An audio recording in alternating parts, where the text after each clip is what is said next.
السلام عليكم ورحمة الله. بسم الله الرحمن الرحيم. الحمد لله رب العالمين. والصلاة والسلام على رسوله الأمين وعلى آله وصحبه أجمعين. ബഹുമാനരായ സഹോദരങ്ങൾ,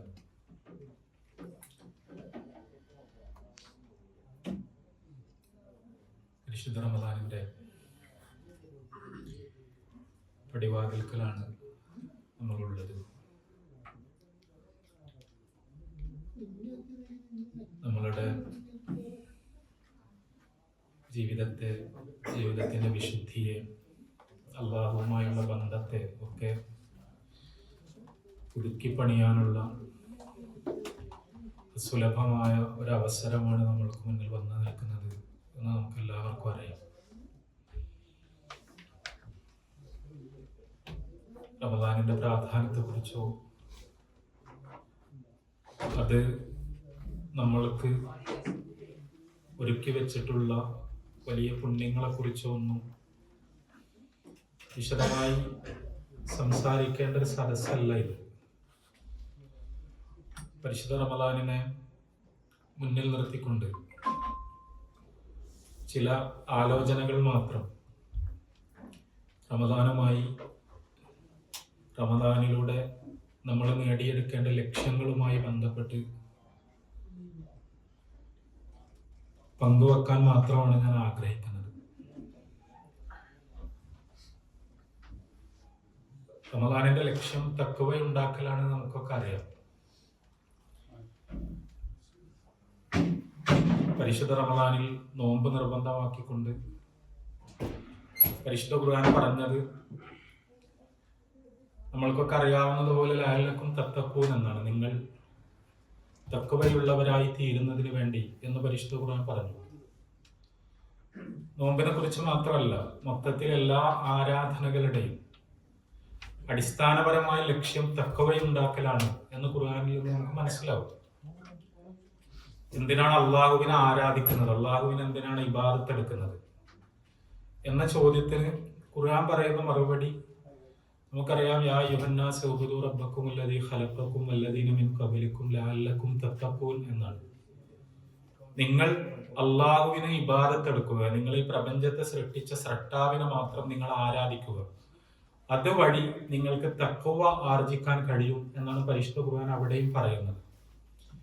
ഈ തഖ്വ എന്ന് പറയുന്നത് നമ്മൾ പറയാൻ വളരെ എളുപ്പമാണെങ്കിലും അതിനെ ശരിക്കും അതിന്റെ ഒരു മൂല്യത്തെ നമ്മളുടെ ഹൃദയത്തിലേക്ക് കൊണ്ടുവരിക എന്ന് പറയുന്നത് കുറച്ച് പ്രയാസകരമായൊരു കാര്യമാണ്.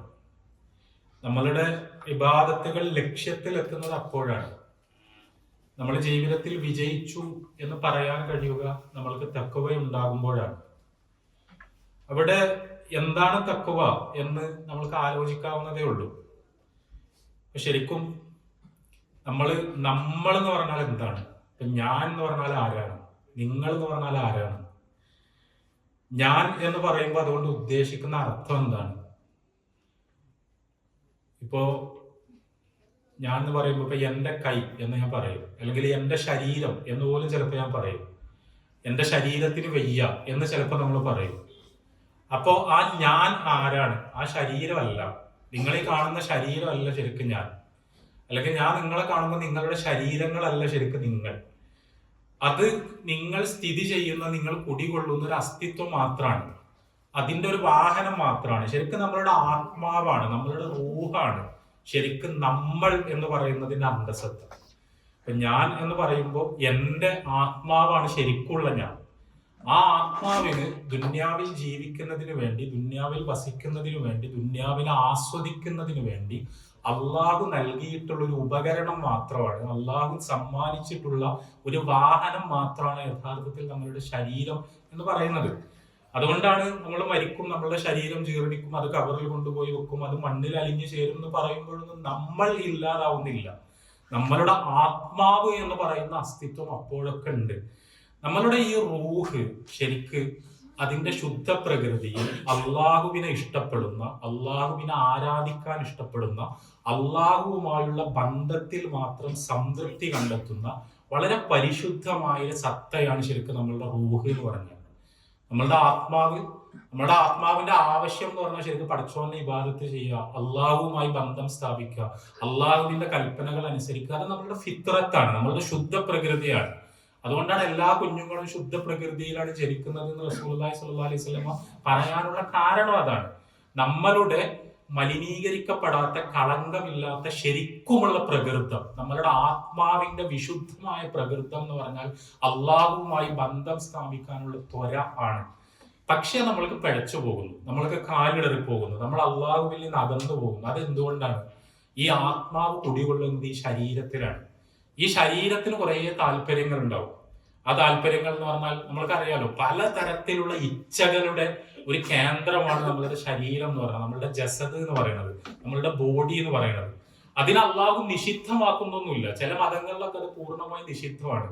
പൂർണ്ണമായി ദുന്യാവിനെ ഏത് തരത്തിൽ ആസ്വദിക്കുന്നതും ശരീരത്തിന്റെ ഏത് തരത്തിലുള്ള സന്തോഷങ്ങളും പല മതങ്ങളിലും ശരിക്കും വളരെ അനഭിലഷണീയമായിട്ടാണ് കാണുന്നത്. അതുകൊണ്ടാണ് ഈ സന്യാസം എന്നൊക്കെ പറയുന്ന കോൺസെപ്റ്റ് ഉണ്ടാവുന്നത്. നമുക്കറിയാലോ എങ്ങനെയാണ് മതപരമായ പരിശുദ്ധി ആർജിക്കേണ്ടത്. പെണ്ണിനെ ഒഴിവാക്കുക, കുട്ടികളെ ഒഴിവാക്കുക, ലൈംഗികത ഒഴിവാക്കുക, നല്ല ഭക്ഷണം ഒഴിവാക്കുക, നല്ല വീട് ഒഴിവാക്കുക, ഇങ്ങനെ ഫക്കീറുമാരായി അലഞ്ഞു തിരിയുക. അങ്ങനെയാണ് ഒരാൾക്ക് മോക്ഷം ഉണ്ടാകുന്നത് എന്ന സങ്കല്പം പല മതങ്ങളിലുണ്ട്. ഇസ്ലാമിൽ അങ്ങനെ ഒരു സങ്കല്പം ഇല്ല. ഇസ്ലാമിൽ ശരീരം എന്ന് പറയുന്നത് അള്ളാഹുവിന്റെ ഒരു സമ്മാനമാണ്. അള്ളാഹു നമ്മൾക്ക് നൽകിയ വലിയൊരു അനുഗ്രഹമാണ്. ആ ശരീരത്തിന്റെ ആഗ്രഹങ്ങളെ നമ്മൾ നല്ല രീതിയിൽ സഫലീകരിക്കുന്നത് അള്ളാഹുവിന് ഇഷ്ടമാണ്. നമ്മൾ ഭാര്യയുമായി ശാരീരിക വീഴ്ച നടത്തുന്നത് ഇസ്ലാമിൽ ഒരു പുണ്യകർമ്മമാണ്. അങ്ങനെയാണ് റസൂലുള്ളാഹി സ്വല്ലല്ലാഹു അലൈഹി വസല്ലം പറഞ്ഞത്. ഭാര്യയും ഭർത്താവും തമ്മിൽ കിടപ്പറ പങ്കിടുന്നത് ഒരു പുണ്യകർമ്മമാണ്. നമ്മളുടെ ശരീരത്തിന്റെ ഇച്ഛയെ അള്ളാഹുവിന് ഇഷ്ടമുള്ള രീതിയിൽ നമ്മൾ സഫലീകരിക്കുന്നത് ഇസ്ലാമികമായി പുണ്യമാണ്. പക്ഷെ അങ്ങനെയാകുമ്പോഴും നമ്മൾ ഈ ദുന്യാവിനെ ആസ്വദിക്കാൻ വേണ്ടി അള്ളാഹു തന്ന ഈ ശരീരം, ആ ശരീരത്തിന്റെ ആസക്തികൾ പലപ്പോഴും നമ്മുടെ ആത്മാവിന്റെ ആഗ്രഹങ്ങളെ കവച്ചു വെക്കുന്ന തരത്തിൽ അത് വളർന്നു വരും. അതുകൊണ്ടാണ് ആളുകൾക്ക് വ്യഭിചരിക്കാൻ തോന്നുന്നത്. അതുകൊണ്ടാണ് ആളുകൾക്ക് ഹറാമായ രീതിയിൽ ധനസമ്പാദനത്തിന് തോന്നുന്നത്. പരമാവധി തിന്നുവാനും പരമാവധി കുടിക്കുവാനും പരമാവധി രസിക്കുവാനും പരമാവധി രമിക്കുവാനും നമ്മളുടെ ശരീരം നമ്മളെ നിർബന്ധിച്ചുകൊണ്ടേയിരിക്കും.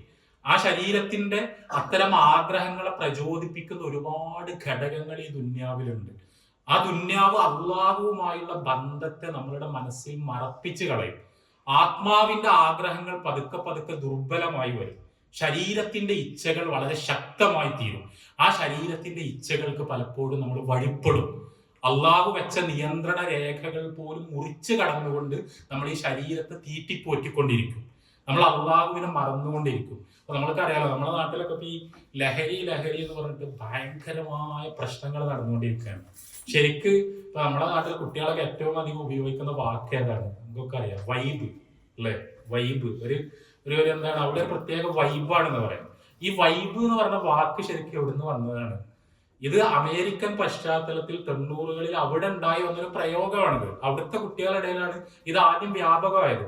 ഇതിന്റെ ഒരു പശ്ചാത്തലം എന്തായിരുന്നു എന്ന് ചോദിച്ചാൽ, അവിടുത്തെ ഒരു സാമൂഹ്യ ക്രമത്തിൽ ഈ ഇതുണ്ടല്ലോ, എന്താണ്, DJ പാർട്ടികൾ വരാൻ തുടങ്ങി. DJ പാർട്ടികൾ എന്ന് പറഞ്ഞാൽ ഇപ്പൊ നമ്മുടെ നാട്ടിലൊക്കെ കുട്ടികൾക്ക് എന്തിനും സെലിബ്രേഷൻ ആണ്. നമ്മൾ അത് സെലിബ്രേറ്റ് ചെയ്യാൻ പാടില്ല, ഇത് സെലിബ്രേറ്റ് ചെയ്യാൻ പാടില്ല എന്നൊക്കെ കുട്ടികളോട് പറയും. കുട്ടികൾക്ക് ഇന്ന് സെലിബ്രേറ്റ് ചെയ്തോളൊന്നും ഇല്ല. എന്തെങ്കിലുമൊക്കെ ഒരു കാരണമാണ് സെലിബ്രേഷൻ എന്ന് മാത്രമേ ഉള്ളൂ. അതാണ് നമ്മുടെ പുതിയ തലമുറയുടെ ട്രെൻഡ്. ആ സെലിബ്രേഷൻ എന്ന് പറഞ്ഞാൽ എന്താണ്? ആ സെലിബ്രേഷന്റെ ഏറ്റവും പ്രധാനപ്പെട്ട ഒരു ഇവന്റ് ഇതേപോലുള്ള DJ പാർട്ടികളാണ്. ഈ DJ പാർട്ടികളിൽ അന്ന് സ്റ്റേറ്റ്സിലൊക്കെ ഉണ്ടായി വന്ന ഒരു രീതി എന്ന് പറഞ്ഞാൽ, കുട്ടികളെ നമ്മൾ ഈ MDMA എന്നിപ്പോ ഇങ്ങനെ വ്യാപകമായിട്ട് പറഞ്ഞുകൊണ്ടിരിക്കുന്നുണ്ടല്ലോ, അത് അന്ന് അവിടെ അതിങ്ങനെ പടർന്നുകൊണ്ടിരിക്കുന്ന സമയമാണ്. ഈ MDMA എന്നുള്ളതിന്റെ ഒരു മറുവാക്കായിട്ട് ഉപയോഗിക്കുന്നത് എക്സ്റ്റസി എന്നുള്ള ഇംഗ്ലീഷ് വാക്കാണ്. എക്സ്റ്റസി, MDMAക്ക് എക്സ്റ്റസി എന്നാ പറയാ. എക്സ്റ്റസി ഉണ്ടോ എന്ന് ചോദിക്കുക. എക്സ്റ്റസി എന്ന് പറഞ്ഞാൽ ശരിക്കും എന്താണ്? ഒരു ഉന്മാദം, ഒരു പ്രഷറിന്റെ അനിയന്ത്രിതമായ ഒരു പ്രവാഹം. അതിനാണ് ശരിക്കും എക്സ്റ്റസി എന്ന് പറയാം. അപ്പൊ ഈ സാധനം ഉപയോഗിച്ചാൽ അത് കിട്ടും എന്നുള്ളതാണ്. അതെങ്ങനെയാണ് കിട്ടുക? അത് അവിടുത്തെ DJ പാർട്ടികളിൽ എല്ലാവരും ഇത് ഉപയോഗിക്കുന്നു. ഒരു പ്രത്യേകമായ രീതിയിൽ ലൈറ്റിന്റെ ഒരു അന്തരീക്ഷം അവിടെ ഉണ്ടാക്കുന്നു. ഒരു പ്രത്യേകമായ രീതിയിലുള്ള സംഗീതം, ഒരു ബാക്ക്ഗ്രൗണ്ട് മ്യൂസിക് അവിടെ ഉണ്ടാകുന്നു. ആ മ്യൂസിക്കും ആ ലൈറ്റും ഈ ലഹരി പദാർത്ഥവും എല്ലാം കൂടി ചേരുമ്പോൾ കുട്ടികൾ ഇങ്ങനെ തുള്ളുകയാണ്. അവരെല്ലാവരും കൂടി ഇങ്ങനെ ഡാൻസ് ചെയ്യാണ്. ആ ഡാൻസ് എന്ന് പറഞ്ഞാൽ വളരെ ഫ്രീക്വന്റ് ആയ അംഗചലനങ്ങളോട് കൂടിയ തളർന്നു പോകുന്ന തരത്തിലുള്ള ഡാൻസ് ആണ്. പക്ഷെ ആ ഡാൻസ് നടക്കുന്ന സമയത്ത് ഈ MDMA എന്ന് പറയുന്ന സാധനം അവർക്ക് ഒരു തരം ഉന്മാദം കൊടുക്കുന്നുണ്ട്, ഒരു പ്ലഷർ കൊടുക്കുന്നുണ്ട്. അപ്പൊ ഇത് കഴിഞ്ഞിറങ്ങുന്ന കുട്ടികളെ അവിടുത്തെ സോഷ്യൽ സയന്റിസ്റ്റുകളൊക്കെ ഇന്റർവ്യൂ ചെയ്തപ്പോൾ എന്തിനാ അങ്ങോട്ട് വരുന്നതെന്ന് ചോദിച്ചപ്പോൾ അവര് പറയാൻ തുടങ്ങിയ വാക്കാണ് ഒരു വൈബ്. അതിന് വേണ്ടിയിട്ടാണ്. ആ വൈബ് എവിടുന്ന് കിട്ടുന്നില്ല. അത് എന്തുകൊണ്ടാണ് അവർക്ക് ആ വൈബ് കിട്ടുന്നത്? ആ വൈബ് കിട്ടുന്നതെന്ന് പറഞ്ഞാൽ നമ്മുടെ തലച്ചോറിലെ ചില നോഡൽ പോയിന്റുകളിൽ ഈ MDMA വർക്ക് ചെയ്തിട്ട് നമ്മൾ ഈ ഡോപ്പമിൻ, സെറോട്ടോണിൻ എന്നൊക്കെ പറയുന്ന ന്യൂറോ ട്രാൻസ്മിറ്റേഴ്സ് പെട്ടെന്ന് ഉണ്ടാക്കും തലച്ചോറ്. അതിങ്ങനെ തലച്ചോറ് റിലീസ് ചെയ്യുന്ന സമയത്ത് നമ്മൾക്ക് ഒരു തരം ഉന്മാദം ഉണ്ടാവും, ഒരു പ്ലഷർ ഉണ്ടാവും. ആ പ്ലഷർ എന്ന് പറഞ്ഞാൽ ചിലപ്പോൾ വേറെ ഒന്നും ദുനിയാവിന്ന് കിട്ടുന്നുണ്ടാവില്ല. പക്ഷെ അതോടുകൂടി നമ്മൾക്ക് ബുദ്ധിഭ്രമം സംഭവിക്കും, നമ്മൾ വേറെ ലോകത്ത് എത്തിപ്പെടും. അന്നത്തെ ഈ അമേരിക്കൻ പാർട്ടികളിൽ പങ്കെടുത്തിരുന്ന കുട്ടികളുടെ വിശദമായ ഇന്റർവ്യൂകൾ നമുക്ക് വായിക്കാൻ കിട്ടും. ഈ കുട്ടികൾ പറയുന്നത്, ഞാൻ ആകാശത്ത് ഇങ്ങനെ പറന്നുകൊണ്ടിരിക്കുകയാണ്, ഞാനിപ്പോ ഇങ്ങനെ ഈ പ്രപഞ്ചം മുഴുവൻ എന്റെ കാൽക്കീഴിലായി കഴിഞ്ഞുകൊണ്ടിരിക്കുകയാണ്, ഞാനിങ്ങനെ ഒരു വേറൊരു ലെവലിലാണ്. അതായത് ജീവിതത്തിൽ ഞാൻ എന്തൊക്കെ ആകണമെന്ന് ആഗ്രഹിച്ചോ അതൊക്കെ എന്റെ യഥാർത്ഥ അനുഭവങ്ങളായി ഇപ്പോൾ മാറിക്കൊണ്ടിരിക്കുകയാണെന്നൊക്കെയാണ് കുട്ടികൾ പറയുന്നത്. ഞാൻ സൂചിപ്പിക്കുന്നത് എന്താണെന്ന് വെച്ചാൽ, നമ്മൾ എപ്പോഴും ആഗ്രഹിക്കുന്നത് ആനന്ദമാണ്, നമ്മൾ എപ്പോഴും ആഗ്രഹിക്കുന്നത് സന്തോഷമാണ്. അത് മനുഷ്യന്റെ അടിസ്ഥാനപരമായ സ്വഭാവമാണ്. ആ സന്തോഷം നമ്മൾക്ക് എവിടെ നിന്ന് കിട്ടും എന്നുള്ളതാണ് ചോദ്യം. ആ സന്തോഷം നമ്മളുടെ ശരീരത്തിന്റെ ചോദനകളെ നമ്മൾ സഫലീകരിച്ചാൽ ആ സന്തോഷം കിട്ടും എന്നാണ് ജനങ്ങൾ പൊതുവെ വിചാരിക്കുന്നത്. അതുകൊണ്ടാണ് ഇപ്പൊ നമ്മളുടെ നാട്ടിൽ ലഹരി മരുന്നുകളൊക്കെ വ്യാപകമാകുന്നത്. കാരണം ഈ കെമിക്കൽ സബ്സ്റ്റൻസുകൾ, ഈ സിന്തറ്റിക് ഡ്രഗ്സ്, അത് ശരീരത്തിനുള്ളിൽ എത്തിയാൽ കിട്ടുന്ന ഒരു സന്തോഷത്തിന്റെ ഒരു പ്രവാഹമുണ്ട്. അവർ സ്ഥലകാലം അവർക്ക് തെറ്റിപ്പോകുന്നുണ്ട്, അവരെവിടെയാണ് ജീവിക്കുന്നതെന്ന് അവർ മറന്നു പോകുന്നുണ്ട്, അവർ സങ്കല്പ ലോകത്തിൽ എത്തിപ്പെടുന്നുണ്ട്. ആ സങ്കല്പ ലോകത്തിൽ എത്തിപ്പെടുമ്പോൾ പക്ഷെ അവർക്ക് ഒരു പ്ലഷറിന്റെ റിലീസ് ഉണ്ട്, ഒരു സന്തോഷത്തിന്റെ ആധിക്യമുണ്ട്. അതിനു വേണ്ടിയാണ് അവരിതൊക്കെ ചെയ്തുകൊണ്ടിരിക്കുന്നത്. പക്ഷെ അതെന്താണ് നമ്മളുടെ കുട്ടികളോട് ചെയ്യുന്നതെന്ന് നമുക്കറിയാം. ശരീരത്തിന്റെ ഇച്ഛകളെ അതിനെ പ്രസാദിപ്പിക്കാൻ ശ്രമിച്ചുകൊണ്ട്, അതിനെ സന്തോഷിപ്പിക്കാൻ ശ്രമിച്ചുകൊണ്ട് ഇത്തരം മരുന്നുകൾ ഉപയോഗിക്കുന്നു. കുട്ടികൾക്ക് അവരാരാണെന്ന് മറന്നു പോകുന്നു. സ്വന്തം ഉമ്മാനെ കാണുമ്പോൾ ലൈംഗിക ബന്ധത്തിൽ ഏർപ്പെടാൻ തോന്നുന്നു, സ്വന്തം ബാപ്പാനെ കൊല്ലാൻ തോന്നുന്നു, സ്വന്തം കൂടപ്പിറപ്പിനെ മനസ്സിലാക്കാൻ കഴിയാതെ പോകുന്നു. എന്ത് തരം ക്രിമിനലിസത്തിനും കുട്ടികൾ സന്നദ്ധമാകുന്ന അവസ്ഥാവിശേഷം ഉണ്ടാകുന്നു. ഇതാണ് നമ്മളുടെ നാട്ടിൽ സംഭവിക്കുന്നത്. യഥാർത്ഥത്തിൽ ഇതിൽ നിന്നൊന്നും സന്തോഷം കിട്ടൂല. ആ സന്തോഷം എന്നൊക്കെ പറയുന്നത് വളരെ നൈമിഷികമായ ഒരു സന്തോഷമായിരിക്കും, വളരെ കുറഞ്ഞ സമയം മാത്രം നിലനിൽക്കുന്ന ഒരു സന്തോഷമായിരിക്കും. ആ സന്തോഷത്തിന്റെ ലഹരിയിൽ ചെയ്തു കൂട്ടുന്ന കാര്യങ്ങൾ, ആ കാര്യങ്ങൾ പിന്നീട് തീരാ ദുഃഖത്തിന് കാരണമാകും. യഥാർത്ഥത്തിൽ നമ്മൾക്ക് സന്തോഷം ഉണ്ടാകണമെങ്കിൽ നമ്മളുടെ ആത്മാവിന് സന്തോഷം കിട്ടണം, നമ്മളുടെ റൂഹിന് സന്തോഷം കിട്ടണം. ആ റൂഹിന് സന്തോഷം കിട്ടണമെങ്കിൽ ആ റൂഹിന്റെ സന്തോഷം എന്ന് പറഞ്ഞാൽ തഖ്വയിലാണ്. അതുകൊണ്ടാണ് നമ്മളിപ്പോ 1000 രൂപ നമ്മൾ കട്ടെടുത്തു എന്ന് വിചാരിക്കുക, എവിടെന്നെങ്കിലും നമ്മൾ മോഷ്ടിച്ചു, അല്ലെങ്കിൽ ഒരു 10,000 രൂപ നമ്മൾ മോഷ്ടിച്ചു എന്ന് വിചാരിക്കുക. ശരിക്കും ഭൗതികമായി നമുക്ക് ഭയങ്കര ലാഭമാണത്. ആ 10,000 രൂപക്ക് ചിലപ്പോൾ നമ്മുടെ ശരീരത്തെ സന്തോഷിപ്പിക്കുന്ന കുറേ കാര്യങ്ങൾ നമ്മൾക്ക് ചെയ്യാൻ പറ്റും. പക്ഷെ നമ്മൾ ഇങ്ങനെ സങ്കടപ്പെട്ടുകൊണ്ടിരിക്കും, നമ്മൾക്കൊരു അസ്വസ്ഥത ഉണ്ടായിക്കൊണ്ടിരിക്കും, നമ്മൾക്ക് ഒരിക്കലും സന്തോഷം ഉണ്ടാവില്ല. അതേസമയം പാവപ്പെട്ട ഒരാൾക്ക് നമ്മളൊരു 10,000 രൂപ സ്വതക്ക കൊടുത്തു എന്ന് വിചാരിക്കും, നമ്മൾക്ക് കിട്ടുന്നത് പ്ലഷറായിരിക്കും, നമ്മൾക്ക് കിട്ടുന്നത് സന്തോഷമായിരിക്കും, നമ്മൾക്ക് കിട്ടുന്നത് ആനന്ദമായിരിക്കും. അതാണ് ഞാൻ പറയുന്നത്, ആത്യന്തികമായ സന്തോഷം എന്ന് പറഞ്ഞാൽ ശരീരത്തിന്റെ സന്തോഷങ്ങളല്ല, ശരീരത്തിന്റെ ആനന്ദങ്ങളല്ല. ആത്യന്തികമായ ആനന്ദങ്ങൾ എന്ന് പറഞ്ഞാൽ, ശരിക്കുമുള്ള സന്തോഷങ്ങൾ എന്ന് പറഞ്ഞാൽ റൂഹിന്റെ, ആത്മാവിന്റെ സന്തോഷങ്ങളാണ്. ആ സന്തോഷങ്ങളിലേക്ക് നമ്മളെ കൊണ്ടുപോവുകയാണ്, അതിനെ നമ്മളെ പരിശീലിപ്പിക്കുകയാണ് യഥാർത്ഥത്തിൽ റമദാൻ ചെയ്യുന്നത്. നമ്മൾ ആത്മാവിനെ മറക്കുകയാണ്. ആത്മാവിനെ കാരണം നമ്മൾ ദുന്യാവിന്റെ ഈ തിരക്കുകളിൽ പെട്ടിട്ട് ആത്മാവിനെ മറന്നിട്ട് നമ്മൾ വെറും ശരീരമായി തീരുന്ന ഒരു സ്ഥിതിവിശേഷം ഉണ്ടാകുകയാണ്. ഇപ്പോ നമ്മൾക്കറിയാം, നമ്മളിപ്പോ ഒരു വീട്ടില് ഒരു മുതലാളി നമ്മൾക്കൊരു വീട് തന്നു എന്ന് വിചാരിക്കുക. ഒരു നല്ല വീടാണ്, അവിടെ ഒരുപാട് സൗകര്യങ്ങളുണ്ട്, ഭയങ്കര ലക്ഷറിയസ് ആയ ഒരു വില്ലയാണ്. അതിനുള്ളത് പുറത്തിറങ്ങേണ്ട ആവശ്യം പോലും ഇല്ല, നമ്മളിങ്ങനെ അവിടെ അടിച്ചു പൊളിച്ച് ജീവിക്കുകയാണ്. അയാൾ അങ്ങോട്ട് വരുന്നില്ല, അയാളെ നമ്മൾ ഒരിക്കലും കാണുന്നില്ല, അയാള് ഒരു നിയന്ത്രണങ്ങളും നമ്മൾക്ക് വെക്കുന്നില്ല. നമ്മൾ കുറെ കാലം അവിടെ ജീവിച്ചാൽ നമ്മൾ ഇത് വേറൊരാളെ വീടാണെന്നും അയാൾ നമ്മൾക്ക് തന്നതാണെന്നും ഒക്കെ നമ്മൾ മറന്നുപോകും. അതേസമയം അയാൾ അവിടെ ഇടയ്ക്ക് കയറി വരികയോ എന്തെങ്കിലും നിയമങ്ങൾ വെക്കുകയോ ഒക്കെ ചെയ്താൽ ഇത് നമ്മളതല്ല എന്നുള്ള ഓർമ്മ നമ്മൾക്ക് ഉണ്ടാവും. ആലോചിച്ച് നോക്ക്, നമ്മൾ അങ്ങനെ തിന്നുന്നു, അങ്ങനെ കുടിക്കുന്നു, അങ്ങനെ നടക്കുന്നു, പലതും ചെയ്യുന്നു, ഒരു നിയന്ത്രണം ദുന്യാവിലില്ല. ഈ ദുന്യാവ് പടച്ചിട്ട്, ഈ അത്യുജ്വലമായ ദുന്യാവ് പടച്ചിട്ട് അള്ളാഹ് നമ്മളെ ഇവിടെ കൊണ്ടുവന്ന് ആക്കിയിരിക്കുകയാണ്. നമ്മൾ ഒരിക്കലും അള്ളാനെ കാണുന്നില്ല. നമ്മളിതിങ്ങനെ ആസ്വദിച്ച് ആസ്വദിച്ച് ആസ്വദിച്ച് നമ്മൾ വേറെ എവിടുന്നോ വന്നതാണെന്നും അങ്ങോട്ട് പോകാനുള്ളതാണെന്നുള്ള കാര്യം തന്നെ നമ്മൾ മറന്നു പോവാണ്. അതിനിടയ്ക്ക് പെട്ടെന്നൊരു മാസം വരുന്നു. ആ മാസത്തിൽ ഇനി തിന്നണ്ടെന്ന് പറയാണ്, ഇനി കുടിക്കണ്ടെന്ന് പറയാണ്. ഇനി തിന്നണ്ട ഇനി കുടിക്കണ്ടെന്ന് പറയുമ്പോൾ നമ്മൾക്ക് ഓർമ്മ ഉള്ളത് എന്താണ്? ഇതുവരെ തിന്നതും കുടിച്ചതൊന്നും നമ്മളതല്ലായിരുന്നു എന്നുള്ളതാണ്. അതുകൊണ്ടാണല്ലോ തിന്നണ്ട കുടിക്കണ്ട എന്ന് പറയാൻ പറ്റുന്നത്. മുകളിൽ നിന്നൊരാൾ ഇനി തിന്നണ്ട ഇനി കുടിക്കണ്ട ഇനി ഇനി അങ്ങനെ ചെയ്യണ്ട ഇങ്ങനെ ചെയ്യണ്ട ഇതുവരെ നടന്ന പോലെ ഇനി നടക്കേണ്ട എന്ന് പറയുമ്പോൾ നമ്മൾ ആ ഓർമ്മയിലേക്ക് വീണ്ടെടുക്കപ്പെടുകയാണ്. നമ്മൾ എവിടെ നിന്നാണ് വന്നത് എന്നതിലേക്ക് നമ്മൾ തീവ്രമായി ആ ഒരു വളരെ സാന്ദ്രമായ ഒരു ബോധത്തിലേക്ക് നമ്മൾ തിരിച്ചു പോവുകയാണ്. നമ്മൾ അള്ളാഹുവിലേക്ക് തിരിച്ചു പോവുകയാണ്.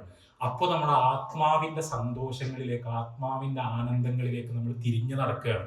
അവിടെ പട്ടിണിയാണ് സന്തോഷം എന്ന് നമുക്ക് മനസ്സിലാവുകയാണ്. അള്ളാഹുവിന് വേണ്ടിയാണ് പട്ടിണി എങ്കിൽ ആ പട്ടിണിയാണ് സന്തോഷം എന്ന് നമുക്ക് മനസ്സിലാവുകയാണ്. ഇബ്നുൽ ഖയ്യിം അദ്ദേഹം പറയുന്നുണ്ട്, അദ്ദേഹത്തിന്റെ ഈ നോമ്പുമായിട്ട് ബന്ധപ്പെട്ട ചർച്ചയിൽ അദ്ദേഹം ഒരു അഭിപ്രായം എന്നുള്ള നിലക്ക് പറയുന്നുണ്ട്, റമദാൻ മാസത്തിൽ നോമ്പ് വെച്ചാലും നമ്മൾക്ക് വലിയ ക്ഷീണമൊന്നും തോന്നാറില്ല. അതൊരു നോമ്പിന്റെ ഭാഗമല്ലാതെ അത്ര സമയം പട്ടിണി കിടന്നാൽ നമ്മൾ പെട്ടെന്ന് ക്ഷീണിക്കും. പക്ഷെ റമദാൻ മാസത്തിൽ നോമ്പ് വെച്ചാൽ നമുക്ക് വലിയ ക്ഷീണമൊന്നും തോന്നാറില്ല. അത് എന്തുകൊണ്ടാണ്? അദ്ദേഹം വളരെ ആലങ്കാരികമായി പറയുന്ന ഒരു കാര്യം, സാധാരണ നിങ്ങൾ ഭക്ഷണം കൊടുക്കുന്നത് നിങ്ങളുടെ ശരീരത്തിനാണ്, റമദാനിൽ നിങ്ങൾ ഭക്ഷണം കൊടുക്കുന്നത് നിങ്ങളുടെ ആത്മാവിനാണ്. നിങ്ങളുടെ ആത്മാവിന് ആവശ്യമായ ഭക്ഷണമാണ് നിങ്ങൾ കൊടുത്തുകൊണ്ടിരിക്കുന്നത്. അപ്പൊ ആത്മാവിന് ശക്തി കൂടുമ്പോൾ ശരീരം നിങ്ങൾക്കൊരു ഭാരമല്ലാതായി മാറും, ശരീരം നിങ്ങൾക്കൊരു പ്രശ്നമല്ലാതായി മാറും. നിങ്ങളുടെ ആത്മാവ് വിചാരിച്ചിടത്ത് നിങ്ങളുടെ ശരീരം നിൽക്കണം, നിങ്ങളുടെ ശരീരത്തെ നിയന്ത്രിച്ച് നിർത്താൻ പറ്റണം. അതാണ് ശരിക്കും റമദാനിന്റെ കാതൽ എന്ന് അദ്ദേഹം പറയുന്നുണ്ട്. അപ്പൊ അങ്ങനെയുള്ള ഒരു ഒരു ഒരു പരിശീലനമായി നമ്മുടെ റമദാൻ മാറുക എന്നുള്ളതാണ് ഏറ്റവും പ്രധാനപ്പെട്ട കാര്യം. ശരിക്ക് ഈ പട്ടിണി എന്ന് പറയുമ്പോൾ പട്ടിണി പറഞ്ഞാല് നമ്മള് ഈ എന്താണ് റമദാനിന്റെ ഏറ്റവും പ്രധാനപ്പെട്ട ഒരു കാര്യം സ്വഭാവ സംസ്കരണമാണെന്നൊക്കെ നമ്മൾ സാധാരണ നമുക്ക് പറയും. ഒരു ഇന്ത്യയിൽ ബ്രിട്ടീഷുകാരുണ്ടായിരുന്ന സമയത്ത് കുറച്ചൊരു തമാശയാണ്. ഒരു ഫ്രാൻസിസ് ബേർട്ടൺ എന്ന് പറയുന്ന വളരെ പ്രസിദ്ധനായ ഒരു ബ്രിട്ടീഷ് ഓഫീസർ ഉണ്ടായിരുന്നു. അദ്ദേഹം 1840 50 ഇന്ത്യയിൽ ജീവിക്കുന്നത്. അപ്പൊ അദ്ദേഹം എന്ത് ചെയ്യുന്നുണ്ടെന്ന് വെച്ചാൽ, മുസ്ലിം നാടുകൾ കാണാനുള്ള കൗതുകം കൊണ്ട്, ഈ മക്കയും മദീനയും ഹിജാസും ഈജിപ്തും ഒക്കെ സന്ദർശിക്കുവാനുള്ള ഒരു കൗതുകം കൊണ്ട് അദ്ദേഹം കപ്പൽ കയറിയിട്ട് ഈ നാടുകളൊക്കെ സന്ദർശിക്കാൻ വേണ്ടി പോകുന്നുണ്ട്. ഹജ്ജിന്റെ സമയമാണ്. അപ്പോ അദ്ദേഹം ഈ പോക്ക് എന്ന് പറഞ്ഞാൽ സ്വാഭാവികമായിട്ടും മക്കയ്ക്കും മദീനയ്ക്കും മുസ്ലിങ്ങൾക്കല്ലേ പോകാൻ കഴിയുള്ളൂ. പ്രത്യേകിച്ച് ഹജ്ജിന്റെ കർമ്മങ്ങൾ നടക്കുന്ന സമയമാണ്, മുസ്ലിങ്ങൾക്ക് മാത്രമേ പോകാൻ കഴിയുള്ളൂ. അപ്പൊ ഇയാളൊരു മുസ്ലിമായി അഭിനയിച്ചിട്ട് ഇഹ്റാമിന്റെ വസ്ത്രമൊക്കെ അണിഞ്ഞിട്ട് മുസ്ലിം ഹജ്ജ് സംഘങ്ങളുടെ കൂടെ അതിൽ കയറി കൂടിയിട്ട് അങ്ങനെയാണ് അദ്ദേഹം യാത്ര ചെയ്യുന്നത്. അത് അദ്ദേഹം ചെയ്തത് ആ നിലക്ക് ഇസ്ലാമിനോടുള്ള ഒരു അതിക്രമമാണ്. പക്ഷെ എന്തായിരുന്നാലും അദ്ദേഹം ഈ യാത്ര മുഴുവൻ കഴിഞ്ഞിട്ട് വളരെ വിശദമായ, വളരെ ബൃഹത്തായ 3 വോള്യങ്ങളുള്ള യാത്രാ വിവരണം ഇംഗ്ലീഷിൽ എഴുതിയിട്ടുണ്ട്. അത് യൂറോപ്യൻ ലിറ്ററേച്ചറിൽ ഒരു ക്ലാസിക്കാണ്, അത്രയധികം വായിക്കപ്പെട്ട. അതുകൊണ്ട് തന്നെ അദ്ദേഹം അത്രയും ഫേമസുമാണ്. കാരണം അന്ന് യൂറോപ്യന്മാരൊന്നും പൊതുവെ അറബി നാടുകൾ കണ്ടിട്ടില്ല, 19-ാം നൂറ്റാണ്ടാണ്. അപ്പോ ഒരാള് പോയിട്ട് വളരെ സാഹസികമായി മുസ്ലിമായി അഭിനയിച്ച് ഇഹ്റാമിന്റെ വസ്ത്രമൊക്കെ ധരിച്ചൊരു തീർത്ഥാടകനെ പോലെ ഈ നാടുകളിലൂടെ സഞ്ചരിച്ച് വളരെ എക്സോട്ടിക്കായി അതിന്റെ വിവരണങ്ങൾ പങ്കുവെക്കുമ്പോൾ സ്വാഭാവികമായും അതിന് നല്ല വായനക്കാരുണ്ടാവും. അപ്പൊ അതിൽ അദ്ദേഹം പറയുന്ന ഒരു കാര്യം, അദ്ദേഹം ഈജിപ്തിൽ എത്തിയ സമയത്ത് റമദാനാണ്. അപ്പൊ അദ്ദേഹം പറയുന്നുണ്ട്, ഞാൻ നിസ്കാരമൊക്കെ ഇങ്ങനെ ഇവരുടെ കൂടെ ഇങ്ങനെ നിസ്കരിച്ച് അങ്ങനെ ഉണ്ടല്ലോ, എന്താണ് നിസ്കാരം എന്ന് പഠിച്ചിട്ട് അത് ചെയ്യാണ്. അപ്പൊ ഈ റമദാൻ എന്ന് കേട്ടപ്പോ തന്നെ എനിക്ക് പേടിയായിരുന്നു. കാരണം ഇത് ഭക്ഷണം കഴിക്കാതിരിക്കണമല്ലോ, ഇത്രയും അധികം സമ്മറാണെന്ന് അദ്ദേഹം പറയുന്നുണ്ട്. അപ്പം വളരെ ദൈർഘ്യമുള്ള പകലുകളാണ്. അപ്പോ അദ്ദേഹം ഭയങ്കര ഭീകരമായിട്ടാണ് അത് അവതരിപ്പിക്കുന്നത്. അത്രയും നേരം ഒന്നും തിന്നാൻ പാടില്ല, ഒന്നും കുടിക്കാൻ പാടില്ല, മരിക്കാതെ ബാക്കിയായാൽ അത് ഭയങ്കര ഭാഗ്യമായിരിക്കും എന്നുള്ള നിലക്കൊക്കെയാണ് അദ്ദേഹം എഴുതുന്നത്. പക്ഷെ അദ്ദേഹം അതിന് പറയുന്ന കാര്യം, റമദാനിലെ മുസ്ലിം ജീവിതത്തെ ഇങ്ങനെ സംഗ്രഹിക്കാം എന്ന് പറഞ്ഞുകൊണ്ട് അദ്ദേഹം കുറെ കാര്യങ്ങൾ പറയുന്നുണ്ട്. അപ്പൊ അതില് അദ്ദേഹം പറയുന്ന ഒരു കാര്യം എന്താ വെച്ചാൽ, സാധാരണ നിലക്ക് നിങ്ങൾ ഈജിപ്തിൽ ഒരു ഷോപ്പിൽ പോയി എന്തെങ്കിലും ഒരു സാധനം വാങ്ങാൻ വേണ്ടി പൈസ കൊടുത്താൽ അവിടെ ആ സാധനം ഇല്ല, അല്ലെങ്കിൽ അയാൾക്ക് ചില്ലറല്ല, അല്ലെങ്കിൽ എന്തെങ്കിലും അതാണെങ്കിൽ അയാൾ വളരെ പൊളൈറ്റ് ആയിട്ട് സംസാരിക്കും. അത് സാരല്ല, അങ്ങോട്ട് ഇതാക്കി നമുക്ക് വേറെ സ്ഥലത്ത് നിന്ന് പരിഹാരം ഉണ്ടാക്കാന്നൊക്കെ പറഞ്ഞിട്ട് അറബികൾ ഇങ്ങനെ കുറെ ആ രീതിയിലുള്ള വാക്കുകളൊക്കെ ഉപയോഗിച്ചിട്ട് നമ്മളെ സമാധാനിപ്പിക്കും. നിങ്ങൾ റമദാനിലാണ് പോകുന്നതെന്നുണ്ടെങ്കിൽ, പ്രത്യേകിച്ച് ഉച്ചയ്ക്ക് ശേഷമാണെന്നുണ്ടെങ്കിൽ, നിങ്ങളുടെ ചോദിക്കലും അയാൾ തിരിച്ച് ചൂടാവലും മാത്രമേ നിങ്ങൾ കേൾക്കുള്ളൂ. അയാൾ റമദാൻ എങ്ങനെ വ്യത്യസ്തമാകുന്നു എന്നുള്ള അയാൾ പറയാണ്. ഷോപ്പ് കീപ്പർ പൊട്ടിത്തെറിക്കും. ആ പൊട്ടിത്തെറിയിൽ നിങ്ങൾ തന്നെ ചിലപ്പോൾ തെറിച്ചു പോകുന്നതാണ് ഇവർ പറയുന്നത്. ഈ കടത്തിണ്ണയിൽ നിന്ന് നിങ്ങൾ തന്നെ പുറത്തേക്ക് തെറിച്ചു പോയേക്കും. നിങ്ങൾ ഒരു ഒരു മുതലാളിക്ക് കീഴിൽ ജോലി ചെയ്യുന്ന തൊഴിലാളിയാണെങ്കിൽ ഉച്ചയ്ക്ക് ശേഷം നല്ല ചീത്ത പറച്ചില് മുതലാളിയുടെ അടുത്ത് നിന്ന് പ്രതീക്ഷിക്കാം. അതിലൊരു നിയന്ത്രണം ഉണ്ടാവില്ല എന്ന് അയാൾ പറയാണ്. അതേപോലെ ഇദ്ദേഹം ഇങ്ങനത്തെ കുറേ കാര്യങ്ങൾ എണ്ണി പറയുന്നുണ്ട്. അദ്ദേഹം പറയുന്നുണ്ട് പിന്നെ രാവിലെ കുഴപ്പമൊന്നും ഉണ്ടാവില്ല, കാരണം ആൾക്കാരൊക്കെ കടന്നുറങ്ങായിരിക്കും. ഉച്ചക്കാണ് എഴുന്നേൽക്കുക. കാരണം ഉച്ചക്ക് ഇങ്ങനെ എഴുന്നേറ്റ് വരുമ്പോൾ അവര് സംസാരിച്ചു തുടങ്ങുമ്പോൾ തന്നെ അതുവരെ ഇല്ലാത്തൊരു വളരെ പരുഷമായ സംസാരമായിരിക്കും. വീട്ടിലത്തെ ആളുകൾ പെണ്ണുങ്ങളോട് ഒരു കാര്യമില്ലാതെ അവരിങ്ങനെ വഴക്ക് പറഞ്ഞുകൊണ്ടിരിക്കും. സ്ത്രീകള് ആ ഫ്രസ്ട്രേഷനൊക്കെ പാടെ കുട്ടികളെ വഴക്ക് പറഞ്ഞ് തീർക്കും. കുട്ടികൾ ആ ഫ്രസ്ട്രേഷനൊക്കെ പാടെ വീട്ടിലത്തെ ആടിനെയും കോഴിനെയും അവരെ ഉപദ്രവിച്ചിട്ട് തീർക്കും. ഇതാണ് റമദാൻ എന്നാണ് അദ്ദേഹം പറയുന്നത്. അദ്ദേഹത്തിന്റെ അതിശയോക്തി ഉണ്ടാവും, അദ്ദേഹത്തിന്റെ ഓറിയന്റലിസ്റ്റ് മുൻധാരണകൾ ഉണ്ടാവും, എല്ലാം ഉണ്ടാവും. പക്ഷെ അതിൽ അദ്ദേഹം പറയാൻ ശ്രമിക്കുന്ന കാര്യം പട്ടിണി മനുഷ്യനെ ദേഷ്യം പിടിപ്പിക്കുന്നു എന്നുള്ളതാണ്.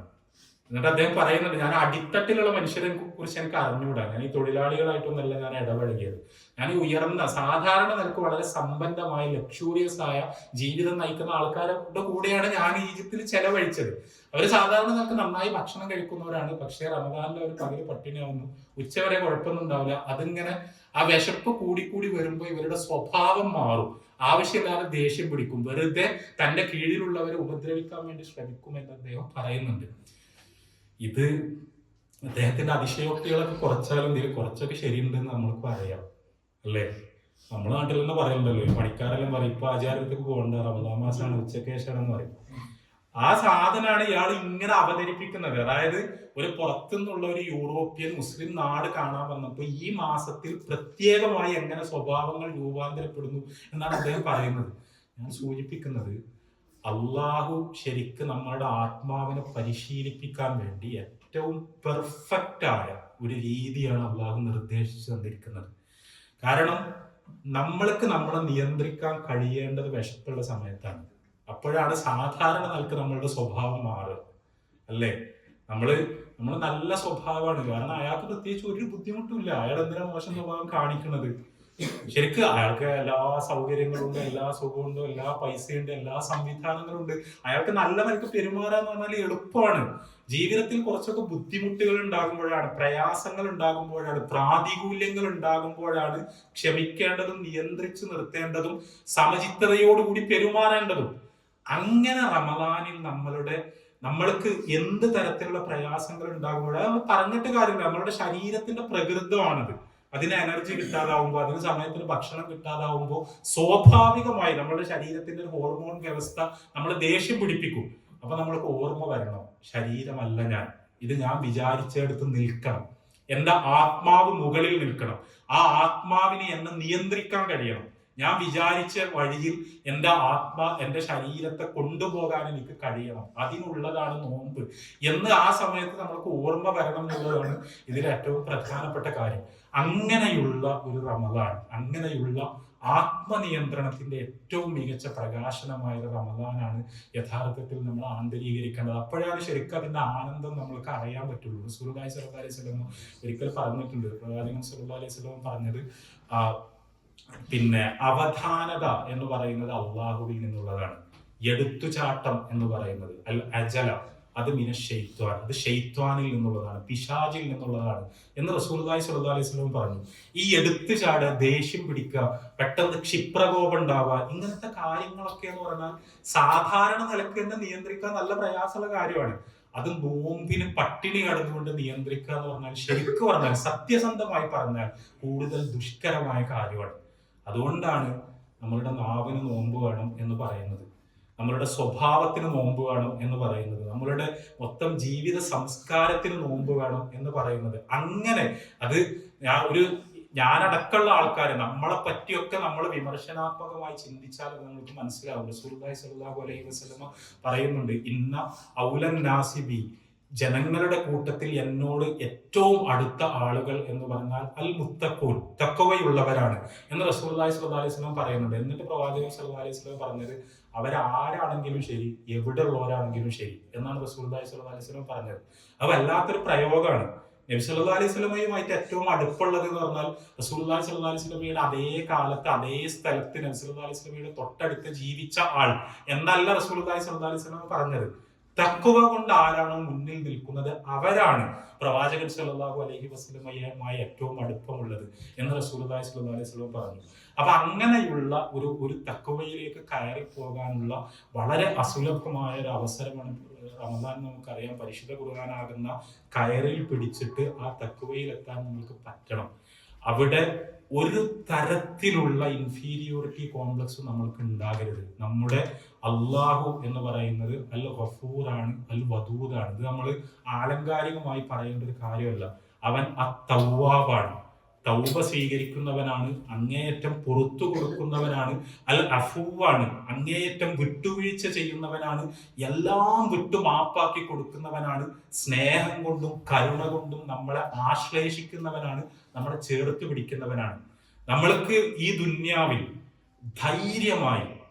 ധൈര്യമായി പ്രതീക്ഷ വെക്കാവുന്ന ഒരു കാര്യം അള്ളാഹുവിന്റെ വിട്ടുവീഴ്ചയാണ്, അള്ളാഹുവിന്റെ മാപ്പാണ്. നമ്മൾ പലപ്പോഴും പറയാറുള്ളത് പോലെ നമ്മൾ എത്ര വലിയ പാപിയാണ് എന്ന് നമ്മൾക്ക് തോന്നുന്നുണ്ടെങ്കിലും നമ്മൾക്ക് തിരിച്ചു കയറാനുള്ള ഒരു വാതിൽ ഇസ്ലാം എപ്പോഴും തുറന്നിടുന്നുണ്ട്. അതിലേറ്റവും വലിയൊരു വാതിലാണ് റമദാൻ എന്ന് പറഞ്ഞാൽ. നമ്മളുടെ ജീവിതത്തിൽ ഇനി നമ്മൾ മഹാപാപികളൊന്നും അല്ലാന്നുണ്ടെങ്കിൽ പോലും നമ്മൾക്കറിയാം, നമ്മൾ ഒരുപാട് തെറ്റുകൾ നമ്മളിൽ നിന്ന് സംഭവിച്ചു പോകുന്നുണ്ട്. നമ്മൾ നിരന്തരം വീണു പോകുന്നുണ്ട്. നമ്മളുടെ ശരീരത്തിന്റെ ഇച്ഛകൾക്ക് നമ്മൾ നിരന്തരം വഴിപ്പെട്ടുകൊണ്ടിരിക്കുന്നുണ്ട്. അവിടെ നിന്ന് എഴുന്നേറ്റ് നമ്മളെ പുതുക്കിപ്പണിയാൻ അള്ളാഹു തന്നെ തുറന്നിട്ടൊരു അവസരമായിട്ടാണ് റമദാൻ നമ്മൾ മനസ്സിലാക്കുന്നത്. നമ്മൾ സാധാരണ റമദാൻ മാസത്തിൽ നടത്തുന്ന റസൂലുള്ളാഹി സ്വല്ലല്ലാഹു അലൈഹി വസല്ലമയുടെ ജീവിതത്തിലെ പ്രധാനപ്പെട്ട ഒരു സംഭവമായിട്ടാണ് നമ്മൾ സാധാരണ ബദർ യുദ്ധത്തെ പറയാറുള്ളത്. അതേപോലെ പ്രവാചകൻ സല്ലല്ലാഹു അലൈഹി വസല്ലമയുടെ ജീവിതത്തിൽ ഒരു റമദാനിൽ നടന്ന വളരെ പ്രസിദ്ധമായ ഒരു സംഭവമായിരുന്നു മക്ക വിജയം. മക്ക വിജയം ഒരു റമദാനിലാണ് ഉണ്ടായത്. റസൂലുള്ളാഹി സ്വല്ലല്ലാഹു അലൈഹി വസല്ലമ മക്കയിൽ നിന്ന് മദീനയിലേക്ക് പോകേണ്ടി വരുന്നു, മദീനയിൽ ജീവിക്കുന്നു. ഹിജ്റ 8-ാം വർഷം, ആ പലായനത്തിന്റെ 8-ാമത്തെ വർഷം പ്രവാചകൻ സല്ലല്ലാഹു അലൈഹി വസല്ലം തിരിച്ച് മക്ക കീഴടക്കുന്നു. ഇത് സംഭവമൊക്കെ നമ്മൾക്ക് അറിയാം. നബി സല്ലല്ലാഹു അലൈഹി വസല്ലമയും മുശ്രിക്കുകളും തമ്മിൽ ഒരു സന്ധി ഒപ്പുവെക്കാണ്. ഇതിനാണ് സാധാരണ നമ്മൾ ഹുദൈബിയ സന്ധി എന്ന് പറയുന്നത്. പരസ്പരം ആക്രമിക്കാൻ പാടില്ല എന്നുള്ള കരാർ ഒപ്പിടുകയാണ്. ഈ കരാർ അനുസരിച്ച് ഖുറൈശികളും അവരുടെ സഖ്യകക്ഷികളുണ്ട്. റസൂലുള്ളാഹി സ്വല്ലല്ലാഹു അലൈഹി വസല്ലമയുടെ മദീനയിൽ ഇസ്ലാമിക രാജ്യവും ആ ഇസ്ലാമിക രാജ്യത്തിന്റെ കൂടെ നിൽക്കുന്ന അറബ് ഗോത്രങ്ങളുണ്ട്. അപ്പൊ മദീനയുടെ കൂടെ നിൽക്കുന്ന അറബ് ഗോത്രങ്ങളെ അപ്പുറത്തുള്ള ആരും ആക്രമിക്കാൻ പാടില്ല, ഇവിടുന്ന് അങ്ങോട്ടും ആക്രമിക്കാൻ പാടില്ല എന്നതാണ് കരാറ്. പക്ഷേ റസൂലുള്ളാഹി സ്വല്ലല്ലാഹു അലൈഹി വസല്ലമയുടെ കൂടെ ഉണ്ടായിരുന്ന മദീനയുടെ സഖ്യകക്ഷിയായിരുന്ന ബനൂ ഹുസാ എന്ന് പറയുന്ന ഗോത്രത്തെ ബനൂ ബക്കർ എന്ന് പറയുന്ന ഖുറൈശികളുടെ സഖ്യകക്ഷിയായിരുന്ന ഗോത്രം ഒരു രാത്രിയിൽ ആക്രമിക്കുകയും 20ഓളം ആളുകൾ കൊല്ലപ്പെടുകയും ചെയ്തപ്പോൾ ഹുദൈബിയ സന്ധി ഇല്ലാതായി. അതിലെ കരാർ വ്യവസ്ഥകൾ ലംഘിക്കപ്പെട്ടു. ആ കരാർ വ്യവസ്ഥകൾ ലംഘിക്കപ്പെട്ടപ്പോൾ പ്രവാചകൻ സല്ലല്ലാഹു അലൈഹി വസല്ലമ മക്കയിലേക്ക് സൈന്യവുമായി പോവാണ്. നമുക്കറിയാം, റസൂലുള്ളാഹി സ്വല്ലല്ലാഹു അലൈഹി വസല്ലമയുടെ ജീവിതത്തിലെ ഏറ്റവും പ്രശോഭിതമായ അധ്യായങ്ങളിലൊന്നായിരുന്നത്. നബി സല്ലല്ലാഹു അലൈഹി വസല്ലമ മക്കയിൽ നിന്ന് മദീനയിലേക്ക് പോയത് എങ്ങനെയാണ്? ആരും കാണാതെ ഇരുട്ടത്ത് അബൂബക്കറിനെ മാത്രം കൂട്ടിയിട്ട് അബ്ദുല്ലാഹിബ്നു ഉറൈഖിത്ത് എന്ന് പറയുന്ന ഒരു വഴികാട്ടിയുടെ സഹായത്തോടു കൂടി സാധാരണ മക്കയിൽ നിന്ന് മദീനയിലേക്ക് പോകുന്ന വഴിയല്ലാതെ വേറെ കുറെ ഊടുവഴികളിലൂടെ സഞ്ചരിച്ച് റസൂലുള്ളാഹി സ്വല്ലല്ലാഹു അലൈഹി വസല്ലമയെ തെരഞ്ഞ് 4 പാടും ആ തലയെടുക്കാൻ വേണ്ടി പലരും പ്രവാചകനെ പിന്തുടർന്നുകൊണ്ടിരിക്കുകയാണ്. അവരെ ഒക്കെ സമർത്ഥമായി അവരുടെ ഒക്കെ കണ്ണ് വെട്ടിച്ച് വളരെ സാഹസികമായിട്ടാണ് റസൂലുള്ളാഹി സ്വല്ലല്ലാഹു അലൈഹി വസല്ലം മദീനയിലേക്ക് പോകുന്നത്. അത്രയും പ്രയാസകരമായ ഒരു കാലമായിരുന്നു അത്. പക്ഷേ കേവലം 8 വർഷങ്ങൾക്ക് ശേഷം പ്രവാചകൻ സല്ലല്ലാഹു അലൈഹി വസല്ലം മക്കയിലേക്ക് തിരിച്ചു വരുന്നത് 10,000 ആളുകളുള്ള ഒരു സൈന്യമായിട്ടാണ്. അള്ളാഹു കൊടുക്കുന്ന ഒരു സഹായം ആലോചിച്ച് നോക്ക് നിങ്ങൾ. എങ്ങനെയാണ് കാലം തലകുത്തനെ നിൽക്കുന്നത് ആലോചിച്ച് നോക്ക്. 10,000-ഓളം ആളുകളുമായി പ്രവാചകൻ സല്ലല്ലാഹു അലൈഹി വസല്ലം മക്കയിലേക്ക് തിരിച്ചു വരികയാണ്. വലിയൊരു സൈന്യവുമായിട്ട് തിരിച്ചു വരികയാണ്. ആ സൈന്യം ഇങ്ങനെ വന്ന് അത് റമദാൻ 10-നാണ് റസൂലുള്ളാഹി സ്വല്ലല്ലാഹു അലൈഹി വസല്ലം മദീനയിൽ നിന്ന് പുറപ്പെടുന്നത്. ഏതാണ്ട് റമദാൻ 18-19 ആകുമ്പോഴാണ് പ്രവാചകൻ സല്ലല്ലാഹു അലൈഹി വസല്ലം മക്കയിൽ എത്തുന്നത്. ആ മക്കയിൽ എത്തിയ സമയത്ത് ഖുറൈശികളുടെ പരിഭ്രാന്തിയെ കുറിച്ച് നമുക്ക് സീറാ ഗ്രന്ഥങ്ങളിൽ കാണാൻ കഴിയും. കാരണം അവരിങ്ങനെ ദൂരെ നിന്ന് കാണുകയാണ്. ഇത്ര വലിയൊരു സൈന്യം പല വഴികളിലൂടെ മക്കയിലേക്ക് ഇങ്ങനെ കയറിക്കൊണ്ടിരിക്കുന്നത് അവർ കാണുകയാണ്. ഒരു നിലക്കും രക്ഷപ്പെടാൻ കഴിയൂല എന്ന് അവർക്ക് മനസ്സിലാവുകയാണ്. കാരണം ഇത്ര 10,000 ആൾക്കാരുടെ ഒരു സൈന്യത്തിന് മുമ്പിൽ മക്കയിലെ ഖുറൈശികൾക്ക് ഒരിക്കലും പിടിച്ചു നിൽക്കാൻ കഴിയില്ലായിരുന്നു. അവരത്ര കുറച്ചേ ഉള്ളായിരുന്നു. ഇസ്ലാമിന് ഇങ്ങനെ ഒരു വളർച്ച എന്ന് പറയുന്നത് അവർ ഒരിക്കലും വിചാരിച്ചിരുന്നില്ല എന്നുള്ളതാണ് എന്റെ കാര്യം. അബൂ സുഫിയാൻ റളിയല്ലാഹു അൻഹു അദ്ദേഹം മക്കയിലെ തെരുവുകളിൽ നടന്ന് പറയുന്നുണ്ട്. അന്ന് അദ്ദേഹം ഖുറൈശികളുടെ നേതാവായിരുന്നല്ലോ. ആര് യുദ്ധത്തിന് ഒരുങ്ങണ്ട എന്ന് പറയുന്നുണ്ട്. കീഴടങ്ങലാണ് നമ്മളുടെ മുമ്പിലുള്ള ഒരേ ഒരു വഴി. യുദ്ധത്തിന് ഒരുങ്ങിയാൽ അതിന്റെ പൂർണ്ണമായ നഷ്ടം നമുക്കായിരിക്കും. ഇത്ര വലിയൊരു സൈന്യത്തെ നമ്മൾക്ക് ഒരിക്കലും നേരിടാൻ കഴിയില്ല എന്ന് അദ്ദേഹം നടന്ന് പറയുന്നുണ്ട്. ആ നടന്ന് പറയുന്നതിന്റെ ഇടയിൽ അദ്ദേഹത്തിന്റെ ഭാര്യ ഹിന്ദ് റളിയല്ലാഹു അൻഹ അവരും പിന്നെ ഇസ്ലാം സ്വീകരിച്ചു. അവര് തെരുവിലേക്ക് കടന്നു വന്നുകൊണ്ട് അബൂ സുഫിയാന്റെ താടിക്ക് പിടിച്ചിട്ട് ഖുറൈശികളുടെ മുഖത്ത് നോക്കിയിട്ട് സംസാരിക്കുന്നുണ്ട്. എന്ത് ഭീരുവാണ് ഇയാൾ! ഇതാണോ നിങ്ങളുടെ നേതാവ്? സ്വന്തം ഭർത്താവിനെ കുറിച്ചാണ് പറയുന്നത്. ഇവരുടെ മുന്നിൽ കീഴടങ്ങണം എന്നാണ് ഇയാൾ പറയുന്നത്. ഇതിന് നിങ്ങൾ ഒരിക്കലും സന്നദ്ധമാകരുത്. നിങ്ങൾ ധൈര്യമുള്ള പുരുഷന്മാരെ പോലെ നിങ്ങൾ ഇവരോട് പോരാടണം എന്നൊക്കെ അബൂ സുഫിയാന്റെ ഭാര്യ പറയുന്നുണ്ട്. പക്ഷെ അബൂ സുഫിയാൻ പറയുന്നുണ്ട്, നിങ്ങൾക്ക് മനസ്സിലാവാഞ്ഞിട്ടാണ് എത്ര വലിയൊരു സൈന്യമാണ് വരുന്നത് എന്ന് നിങ്ങൾക്ക് മനസ്സിലാവാനിട്ടാണ്. ഞാൻ ഇത് നിങ്ങളുടെ നന്മക്ക് വേണ്ടിയാണ് പറയുന്നത്. ദയവ് ചെയ്ത് പോരാടാൻ നിൽക്കരുത് എന്നൊക്കെ അബൂ സുഫിയാൻ പറയുന്നുണ്ട്. അത് അദ്ദേഹത്തിന്റെ വാക്കുകൾ കേൾക്കാതെ കുറച്ച് ആൾക്കാർ റസൂലുള്ളാഹി സ്വല്ലല്ലാഹി അലൈഹി വസല്ലമയോടും പ്രവാചകന്റെ സൈന്യത്തോടും ഏറ്റുമുട്ടാൻ വേണ്ടി ശ്രമിച്ചത് നമുക്ക് സീറാ ഗ്രന്ഥത്തിൽ കാണാൻ കഴിയും. മക്കയിൽ അത് ചെറിയൊരു സംഘം, സുഹൈൽ ഇബ്നു അംർ, ഇക്രിമ ഇബ്നു അബീ ജഹൽ, അങ്ങനെയുള്ള കുറച്ച് ആളുകൾ പ്രവാചകൻ സ്വല്ലല്ലാഹി അലൈഹി വസല്ലമയുടെ സൈന്യവുമായി ഏറ്റുമുട്ടാൻ ശ്രമിക്കുന്നു. പക്ഷെ അതൊരു ഏറ്റുമുട്ടൽ എന്ന് പറയാൻ പോലും ഇല്ലായിരുന്നു. കാരണം അത്രയും ദുർബലമായി, എങ്ങനെയാണ്, ഏത് അവസ്ഥയിൽ നിന്നാണ് അവിടെ ബിലാൽ മർദ്ദിക്കപ്പെട്ടിട്ട് ആ ബിലാൽ റളിയല്ലാഹു അൻഹു ഏൽക്കുന്ന മർദ്ദനങ്ങൾ പ്രവാചകൻ സല്ലല്ലാഹു അലൈഹി വസല്ലമ സങ്കടത്തോടു കൂടി നോക്കി നിൽക്കേണ്ടി വന്നിരുന്ന ഒരു മക്കയിലേക്ക്, അല്ലെ? നമ്മൾ പറയുന്ന സുമയ്യ റളിയല്ലാഹു അൻഹുവിന്റെയും യാസർ റളിയല്ലാഹു അൻഹുവിന്റെയും അമ്മാർ റളിയല്ലാഹു അൻഹുവിന്റെയും എല്ലാം ഭീകരമായ അനുഭവങ്ങൾ കണ്ട് നബി സല്ലല്ലാഹു അലൈഹി വസല്ലമക്ക് നിസ്സഹായനായി നോക്കി നിൽക്കേണ്ടി വന്നിരുന്ന ഒരു മക്കയിലേക്ക് പ്രവാചകൻ സല്ലല്ലാഹു അലൈഹി വസല്ലം 10,000-ഓളം ആളുകളുമായി ഒരാൾക്കും ചെറുക്കാൻ കഴിയാത്ത ഒരു മഹാശക്തിയായി നബി സല്ലല്ലാഹു അലൈഹി വസല്ലം തിരിച്ച മക്കയിലേക്ക് കയറി വരികയാണ്. ആ മൊമെന്റുകളൊന്ന് ആലോചിച്ച് നോക്ക്. റസൂലുള്ളാഹി സ്വല്ലല്ലാഹു അലൈഹി വസല്ലം പക്ഷെ അവിടെ വന്നിട്ട് പറഞ്ഞത് എന്താണ്? അവിടേക്കാണ് ഞാൻ വരുന്നത്. നബി സല്ലല്ലാഹു അലൈഹി വസല്ലം അവിടെ വന്നിട്ട് പറഞ്ഞത് എന്താണ്? ആരാ അവിടെ ബാക്കിയുള്ളത്? ശരിക്കും മക്കയിൽ ആരാ ബാക്കിയുള്ളത്? അത്രയും വർഷത്തിനടക്ക് ഒരുപാട് ആളുകൾ ഇസ്ലാം സ്വീകരിച്ചു. അവരൊക്കെ ഹിജ്റ പോയി അറേബ്യയുടെ നാനാഭാഗങ്ങളിൽ ആളുകൾ ഇസ്ലാം സ്വീകരിച്ചു. എന്നിട്ടും കുഫറിൽ തന്നെ, ഷിർക്കിൽ തന്നെ, പ്രവാചകനെ ഉപദ്രവിക്കുന്നതിൽ തന്നെ പറ്റിക്കൂടി നിന്ന, പിടിച്ചു നിന്ന, ധാർഢ്യത്തോടു കൂടി നിന്ന കുറെ മനുഷ്യന്മാർ മാത്രമാണ് മക്കയിൽ ബാക്കിയുള്ളത്. പക്ഷെ റസൂലുള്ളാഹി സ്വല്ലല്ലാഹു അലൈഹി വസല്ലം പോകുന്ന വഴിയിൽ സഹാബിമാരോട് പറയുന്നുണ്ട്, ഇത് രക്തച്ചൊരിച്ചിലിന്റെ ദിവസമല്ല, ഇത് പ്രതികാരത്തിന്റെ ദിവസമല്ല, ഇത് കാരുണ്യത്തിന്റെ ദിവസമാണ്, ഇത് വിമോചനത്തിന്റെ ദിവസമാണ് എന്ന് റസൂലുള്ളാഹി സ്വല്ലല്ലാഹു അലൈഹി വസല്ലം പറയുന്നുണ്ട്. എന്നിട്ട് അവിടെ ചെന്നിട്ട് അവിടെ ഉണ്ടാകുന്ന വിളംബരം എന്താണ്? ആരെങ്കിലും ഹറമിന്റെ ഉള്ളിൽ കയറിയാൽ അവരെ ആക്രമിക്കൂല. ഞങ്ങളെ ഇങ്ങോട്ട് കടന്നു വന്ന് ആക്രമിക്കാത്ത ആരെയും ഞങ്ങൾ ആക്രമിക്കില്ല. നിങ്ങൾ നിങ്ങളുടെ വീടിനുള്ളിൽ കയറി വീടിന്റെ വാതിലടച്ചാൽ ഞങ്ങൾ വീട്ടിൽ നിന്ന് ഇറക്കിക്കൊണ്ടുവന്ന് നിങ്ങൾ ആക്രമിക്കില്ല എന്ന് പറഞ്ഞാൽ അതിന്റെ അർത്ഥം എന്താണ്? ഞങ്ങളോട് ഇങ്ങോട്ട് യുദ്ധം ചെയ്യാതിരുന്നാൽ മതി. ഇത്രയൊക്കെ ചെയ്തിട്ടും, ഈ കാലം മുഴുവൻ പീഡിപ്പിച്ചിട്ടും, ഈ പ്രയാസങ്ങൾ മുഴുവൻ ഉണ്ടായിട്ടും നിങ്ങളുടെ വീട്ടിൽ തന്നെ ഇരുന്നാൽ മതി. മക്ക ഞങ്ങളുടെ കയ്യിലായി കഴിഞ്ഞിരിക്കുന്നു, നിങ്ങളുടെ ഹറമിൽ കയറി നിന്നാൽ മതി. അല്ലെങ്കിൽ അബൂ സുഫിയാനാണല്ലോ നിങ്ങളുടെ നേതാവ്, അബൂ സുഫിയാന്റെ വീട്ടിൽ പോയി നിന്നാൽ മതി, ഞങ്ങളെ ഉപദ്രവിക്കൂല എന്നാണ് റസൂലുള്ളാഹി സ്വല്ലല്ലാഹി അലൈഹി വസല്ലം പറയുന്നത്. എന്തിനാണ് പ്രവാചകൻ സ്വല്ലല്ലാഹി അലൈഹി വസല്ലം ഇതൊക്കെ പറയുന്നത്? ഞാൻ ഈ പേരുകളൊക്കെ പറയുമ്പോൾ നിങ്ങൾക്കറിയാം. അബൂ സുഫിയാൻ റളിയല്ലാഹു അൻഹു ആണ്, ഹിന്ദ് റളിയല്ലാഹു അൻഹ ആണ്, ഇക്രിമ റളിയല്ലാഹു അൻഹു ആണ്. നമ്മൾ ഈ പറയുന്ന ഈ അവസാനം വെച്ച് അവരോട് യുദ്ധം ചെയ്യാൻ ശ്രമിച്ച ആളാണ് ഇക്രിമ. അതിൽപ്പെട്ട ഒരാളാണ് സുഹൈൽ ഇബ്നു അംർ റളിയല്ലാഹു അൻഹു ആണ്. അതിൽപ്പെട്ട വേറൊരാളാണ് അൽ ഹാരിത്ത് ഇബ്നു ഹിഷാം എന്ന് പറയുന്ന അബൂജഹലിന്റെ സഹോദരൻ, അദ്ദേഹം റളിയല്ലാഹു അൻഹു ആണ്. ഇവര് എല്ലാം ഇസ്ലാമിക ചരിത്രത്തിലെ ആദരണീയരായ സ്വഹാബിമാരായി മാറുകയാണ്.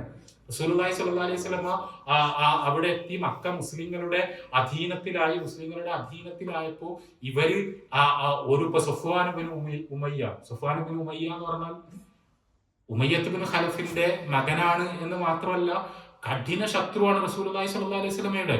കഠിന ശത്രു എന്ന് പറഞ്ഞാൽ നമ്മൾക്ക് പ്രവാചകൻ സല്ലല്ലാഹു അലൈഹി വസല്ലമയുടെ സീറ വായിച്ചു നോക്കിയാൽ നമ്മളിങ്ങനെ പിന്നെ വരികൾ മുന്നോട്ട് പോകില്ല. സഫ്വാൻ അതിധനാഢ്യനായിരുന്നു.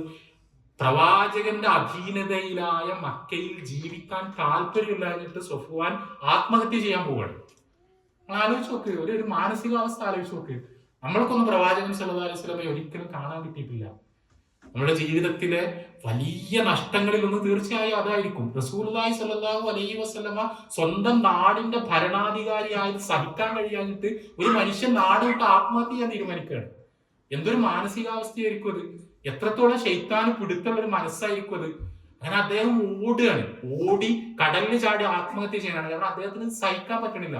ആ ഓടി പോകുന്ന സമയത്ത് അദ്ദേഹത്തിന്റെ സുഹൃത്ത്, അദ്ദേഹത്തിന്റെ കുടുംബത്തിൽപ്പെട്ട ഒരാള് ഈ സംഭവം അറിഞ്ഞിട്ട് നബി സല്ലല്ലാഹു അലൈഹി വസല്ലമയോട് ചെന്ന് പറയാണ്, പ്രവാചകരെ ഇങ്ങനെ ഒരു സംഭവം ഉണ്ട്, അദ്ദേഹത്തെ എനിക്ക് തിരിച്ചു കൊണ്ടുവരണം, അദ്ദേഹത്തിന് അങ്ങ് അഭയം കൊടുക്കണം, അദ്ദേഹത്തെ ആക്രമിക്കുകയില്ല എന്ന് അങ്ങ് ഉറപ്പ് തരണം. നബി സല്ലല്ലാഹു അലൈഹി വസല്ലമ തലപ്പാവ് അഴിച്ചു കൊടുക്കുകയാണ്. അതൊരു ചുവന്ന തലയെക്കെട്ട് കെട്ടിയിട്ടാണ് അന്ന് മക്കയിലേക്ക് ഇങ്ങനെ വന്നത്. അപ്പോ ഈ തലപ്പാവുമായി ഇദ്ദേഹം ചെന്ന് ചെന്ന് ചെന്ന് സഫ്വാനെ കണ്ടുപിടിക്കുകയാണ്. സഫ്വാനോട് പറയാണ്, ഈ തലപ്പാവ് തലയിലിട്ടാൽ മതി, ആരും നിന്നെ ഉപദ്രവിക്കൂല, കാരണം അത് പ്രവാചകന്റെ തലപ്പാവാണ്. അങ്ങനെ സഫ്വാൻ തിരിച്ച് റസൂലുള്ളാഹി സ്വല്ലല്ലാഹു അലൈഹി വസല്ലമയുടെ അടുത്തെത്താണ്.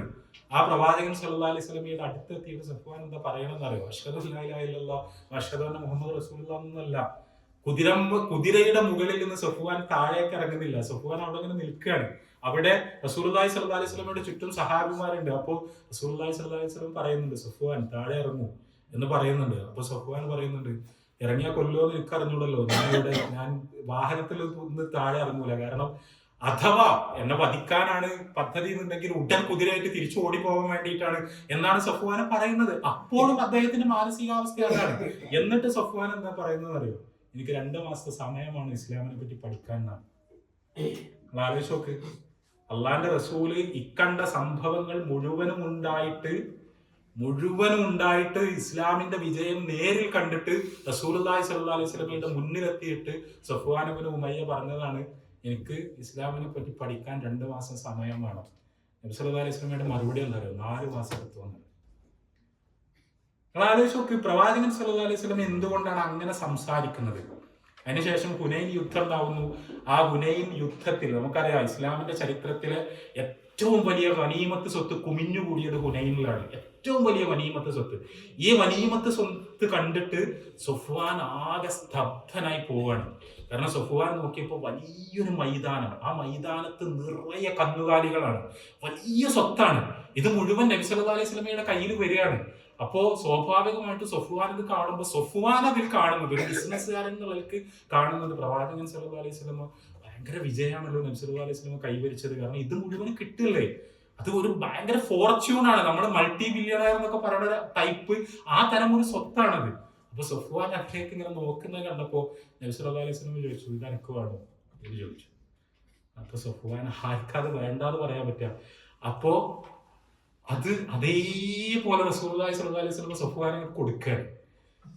ഇത് സഫ്വാനെ ആകെ ഷോക്കഡാക്കി.